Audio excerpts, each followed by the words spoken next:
Let's go back to the Emirates. Wrighte smiling away. Sunday for Arsenal, and in particular for the returning Gabriel Jesus, who joins us now. Thank you very much indeed, Gabriel. On a personal level, after all you've been through, how good does that feel today? Hello, guys. Hello, everyone there. Nice. And so happy to be back to start the game again in Premier League, the league that I love and I have been here 7 years. So yeah, so happy to have come back with the team, and also of course I want to score every time, but the 3 points is massive in that period. I was going to say to you, Gabriel, Jesus, about the frustration it must have been watching this team. How frustrating has it been to be out that long and now waiting to get back, knowing that the team need you so much? Yes, legend. It's normal. You guys play, and you know the game. When you are watching from outside, it's no good. Yeah. But I was happy because the team keep the energy, keep the well played with the games. It's the most important games. We win. So yeah, it's still there. Now I have more power, more energy, and of course I want to play till the end of the season to help the team. Really well done, Gabriel. Thank you very much indeed for joining us there. Apologies for some slight sound issues, but he's happy. 2 goals, 4 for Arsenal as well. It still wasn't the highest to 8 at the top. 4-1 then against Leeds. Slow start from the Gunners, but the penalty was the all-important moment, really settled them down. Yeah, it was, yeah. And what you're seeing with City and with Arsenal, no matter how well you start, they're going to have a period in the game where they're going to put pressure on you. And in this case, obviously, Jesus getting in this kind of area is going to be a problem for anyone. You know, it's great skills in the end, and the contact, like I say, yeah, it might be a bit soft for some people, but it's enough in this day and age to get a penalty. And, he got the penalty, and then Arsenal settled down after that. You see that? I think he got clipped there, but then there it was there on the knee. It's gone down, and, penalty given. And it was good for him, Michael, having not scored for Arsenal in the Premier League since October the 1st. It was. I think this is the best angle. You see a foot from Ayling onto the knee of Jesus there.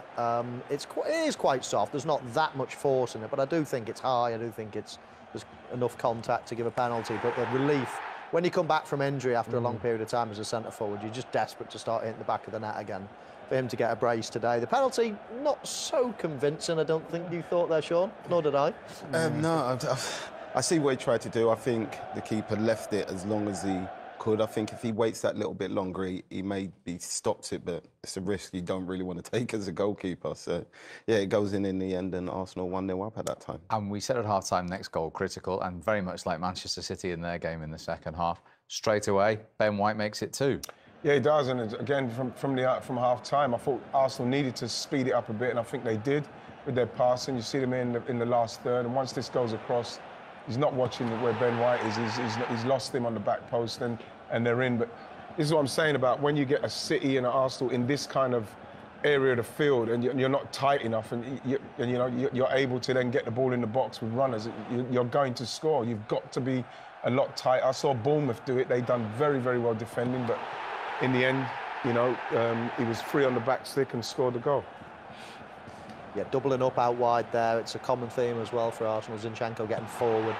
It's a brilliant ball by Martinelli. Yeah. And he nearly missed. He was only a complete run down, but they're not easy to keep down. Yeah. It'll be a relieved man to see it going off the bar.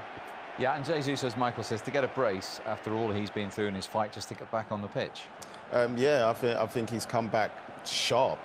But that's a great ball in there. And Trossard don't look, he just puts it into an area, but Jesus sees that area and attacks it and he slides it in. It's when he gets it there, Sean. Look at his turn, look at quick. Now the speed of it. This is what Arsenal weren't doing in the first half. The speed, then the movement, look at his pace into the box, and then you put it in the area. And then, and that is what they weren't doing in the first half. And this is what they're going to have to get back to, because this is what Arsenal were doing when they were doing it well. When they were beating teams, they were starting a lot faster, and it's taking them the second half to get going. Yeah, Christensen got one back for Leeds with the help of the deflection, and then it was Granit Xhaka's turn. Well, what he's been doing is he's been playing another 15, 20 yards up the field under in this latest stage of under Mikel Arteta, and that again was a fantastic run. But the ball into him was sublime from Erdegaard. Again, look, you give a player of that kind of caliber. See what he's doing. Like we talked about Alvarez, just dropping off and letting players run off of him, and then he gets the time to put a ball in. And with that kind of time in that space, he's going to hit his target. And this, from this angle, you see it's a fantastic header, brilliant header. But that's what I think Saka brings when he's on the pitch. Did you see when Saka had the ball there? There was 3 or 4 Leeds players around him. That gives Odegaard that space to be able to open out his body and lift his head up. Yeah, that's 7 goals for Granit Xhaka, his best goal-scoring season for Arsenal. So in terms of the race, they were asked the question again by City. They've come up with a very comprehensive answer. Yeah, they did. And again, it's like I say, it's a young guy in what they've got to do. I have to say with Leeds, they started pretty well, but in the end, because Arsenal are playing the formation they know, the system they know, and they've got players playing well in the system, you know, they'll just, you know, even if they do concede a goal, they'll just keep going. Like I say, once Arsenal are playing with pace and real verve and real intensity, they're very hard to stop, especially at home. Joe, thank you. Yes, earlier in the day, Manchester City winning